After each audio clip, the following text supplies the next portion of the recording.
Krishna hello' মাই dear friend. এতিয়াতো ৰাতি হৈছে, এতিয়া 8টা বাজিছে, 8:30 8টা এনেকুৱা হৈছে। আপোনালোকেতো ভাত পানী খালেই চাগে। ময়ো খাই উঠি এতিয়া বহিছোঁ আৰু আজিৰ দিনটো ওলাই দেখা দিয়া নাই আপোনালোকৰ আগত। আপোনালোককো দেখা দিছোঁ। আপোনালোকেও যাতে ভুল নুবুজিব, লাইক চাই এটা কৰি দিব। মই 60 বছৰীয়া মহিলাই ভিডিঅ' বনাই আছোঁ। ফেডেলি মেডেলি হ'লেও বনাই কৰি দেখুৱাই আছোঁ। মনতে আনন্দ লওঁ নিজকে, সেইকাৰণে এটা ভিডিঅ' দিব ওলাইছোঁ। আজি এই হেমন্ত মামা ফটোকপি দেখুৱাইছোঁ মই। এই মামায়ে কৈছে আজিকালি আগতে বাইক, 3চকীয়া বাহন বা 4চকীয়া বাহনত কাগজ পত্ৰ নহ'লে বহুত হাৰাশাস্তি কৰে। তেনেকুৱা মোৰ ল'ৰাটোৰ ক্ষেত্ৰতো হৈছিলে। তেতিয়া লখিমপুৰত প্ৰাইভেট জব কৰি আছিলে। ভেলগুৰিৰ পৰা হোজাই ডিষ্ট্ৰিক্টে হয়, আগতে নগাঁও ডিষ্ট্ৰিক্ট আছিলে। বাইকখন লৈ গ'ল লখিমপুৰত, লৈ কৰি যোৱাৰ পিছত কাগজ মানে ঘৰতে থাকি গ'ল, ইয়াতে থাকি গ'ল। তাত কাগজ নাপাই পেলাই সি যিমানে যি হওক অলপমান বাইকখন লৈ পেলাই ওলাইছিলে হ'বলা। তেতিয়া বোলে ধৰিলে, ধৰাৰ পিছত মানে যেতিয়ালৈকে কাগজ নেদেখুৱায় তেতিয়ালৈকে মানে এৰি দিয়া নাই।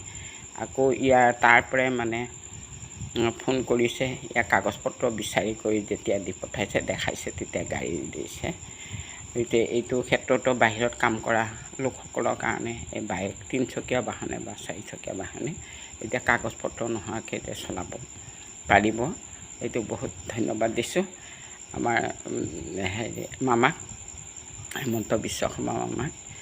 আৰু চব ক্ষেত্ৰতে মানুহৰ হাততো টকা পইচা নাথাকে না, ফাইন ভৰালে ফাইন দিবলৈ বহুত অসুবিধাত পৰে।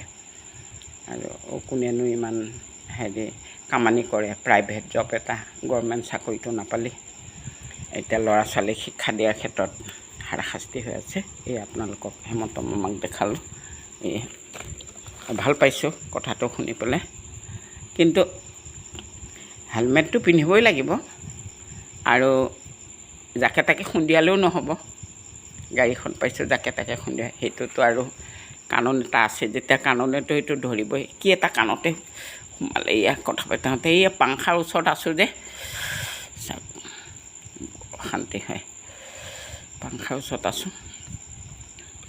পিছত ভাল লাগিলে মামাই যেতিয়া এইটো শব্দ কৈছে যে আজিকালি 2চকীয়া বাহন বা 4চকীয়া বাহনৰ কাগজ পত্ৰ নহ'লে চলাব পাৰিব, কিন্তু তাকে তাকে খুন্দা মাৰিব নালাগিব, হেলমেট পিন্ধিব লাগিব। এইটোতো আৰু নিজে বুজি পাব লাগিব যে ড্ৰাইভাৰ এজনে যিকোনো বাহনে মাৰোঁ বুলি নামাৰে, বচাই পেলাই যায়। সন্মুখত যদি কেনেবাকৈ হৈছে সেইটো বচাব নোৱাৰে, সেইটো আৰু আইনে ক'ব। ভগৱানে নকৰক, সকলোৱে ভালে ভালে চলাক।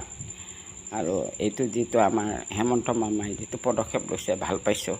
কিন্তু মহিলাসকলৰ কাৰণে যদি কিবা আমাক যে লাখপতি বাইদেউটোৰ কাৰণে প্ৰলোভনা দি মামাই যে কিমানখিনি কৰি আছে, সেইটোকো যদি সমাধা ঠিক কৰে, তেতিয়াহ'লে আমাৰ মহিলাসকলেও নথৈ আনন্দিত হ'ব।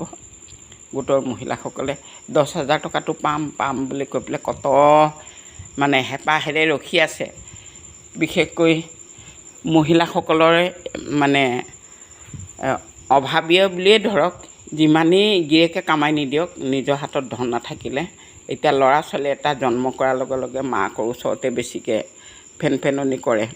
ঘাটলৈ যাওঁতে, বাটলৈ যাওঁতে খালি মাককে, বাপেককতো 24 ঘণ্টা নাপায় মাককে।